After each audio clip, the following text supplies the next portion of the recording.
Di sini untuk cara membersihkannya. Jadi untuk membersihkannya karburator di sini, pertama kita lepas pada penjet bareng dengan noxelnya. Jadi di sini ada istilah noxel juga. Ini noxel. Ini fungsi dari noxel ini untuk pengabutan bahan bakar yang keluar dari venturi karburator. Jadi seperti ini. Perbedaan antara karburator KW dengan karburator yang ori ini dari lubang noxelnya. Biasanya kalau lubang noxel yang KW ini lebih sedikit dan juga lebih besar lubangnya. Nah, jadi biasanya setelannya agak lebih susah dibanding dengan karburator aslinya. Nah, untuk cara membersihkannya cukup kita buka. Setelah dibuka kita bersihkan pada bagian lubang-lubang yang tertutup di bagian noxel. Biasanya karena adanya masuk air dan juga kotoran debu, ini menutup lubang noxel ini. Nah, untuk membersihkan repair kit ini jangan sekali-kali kita istilahnya diogrok. Jadi dicolok pakai seling atau apa, itu jangan dilakukan dengan cara seperti itu.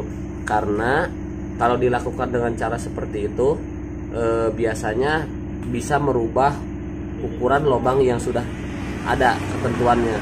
Jadi lubang malah semakin membesar.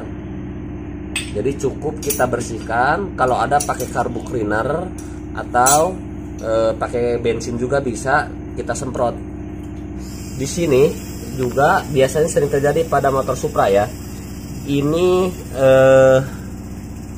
yang sering bermasalah juga di sini karena mungkin ada kotoran yang masuk. Karena kebanyakan sih kalau di sini ya, motor Supra sudah filter dalam di sini, busanya sudah dilepas. Jadi itu menyebabkan mempercepatnya menumpuk kotoran yang ada pada noxel karbu di sini. Jadi di sini cara mengetesnya. Jadi setelah kita buka seperti ini kita isi dengan bahan bakar yang ini. Jadi kita masukkan bahan bakar ke sini. Biasanya kalau itu tertutup atau menyumpal kotoran di dalam sini, ini bensin tidak akan mengalir lewat sini. Kita ambil contoh ya Om. Iya. Nah seperti ini kita masukkan bensin. Nah kan kalau yang normal seperti ini. Jadi ketika kita isi lubang-lubangnya langsung habis. Lain halnya kalau ini tertutup. Kalau adanya kotoran di noxel karbu, biasanya ini pada saat kita isi bahan bakar ini tidak jalan. Nah, kalau ini terjadi, posisi ini terjadi di nyumbat, ini motor akan berat tarikannya, tenaga tidak ada, terus juga akan ngayun di putaran atasnya. Langsung kita buka noxelnya kalau terjadi penyumbatan. Nah, kalaupun terjadi penyumbatan, jadi noxel ini kita buka dengan ukuran yang benar-benar pas, tidak terlalu kecil supaya presisi pada saat kita buka.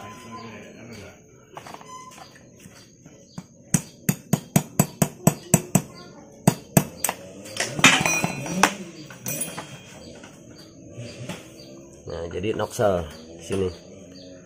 Nah, untuk pemasangannya nanti awas kebalik. Jadi kalau kita masangnya kebalik untuk noxel ini biasanya pertama susah masuk. Kalau kita paksa ini merusak dinding venturi karburator. Jadi untuk pemasangannya patokannya seperti ini. Jadi untuk yang ada di atas seperti ini, ini ukurannya lebih kecil, diameter luarnya lebih kecil dibanding dengan yang ini. Jadi untuk contoh lebih enak kita jadiin patokan seperti ini. Jadi kalau yang bagian atas ini lubangnya di dalam, sementara kalau yang bawah jadi rata langsung. Ini sebagai patokan. Akhir untuk penyetelan karburator setelah kita pasang semuanya, setelah kita pasang untuk finishingnya di sini untuk setelan angin-angin atau spuyur angin. Untuk cara melakukan penyetelannya, pertama kita masukkan posisi full. Jadi setelan angin ini kita kencengin posisi full. Untuk setelan langsam kita buat 25% atau 25, angkatannya 25%, biar posisi motor sedikit lebih teriak. Nah, lalu kita buka untuk setelan angin di sini secara berlahan.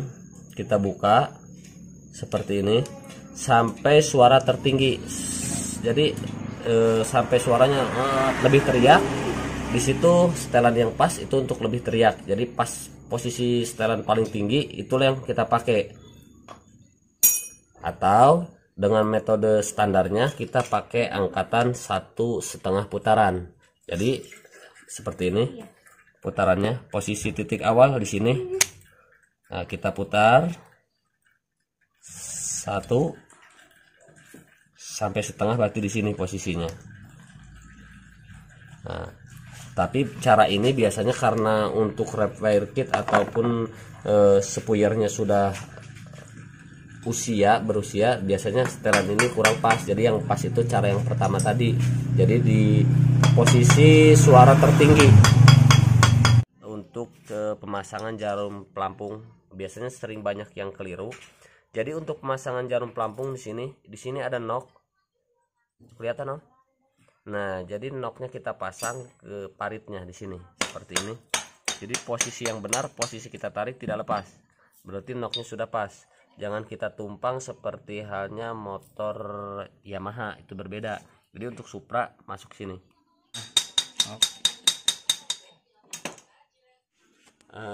Itulah pembahasan kita di episode ketiga. Semoga pembahasan ini bisa bermanfaat untuk sahabat kreatif, tentunya bagi yang membutuhkan. Nah, tujuan saya membuat konten ini pertama bukan saya bermaksud untuk menggurui, tapi ingin berbagi pengalaman saya seputar dunia otomotif, tentunya untuk membantu sahabat kreatif yang mau belajar di otomotif. Jadi untuk di episode keempat kita lari ke bagian mesin. Nah, jadi yang trik dasar-dasar dulu untuk ganti produk kopling.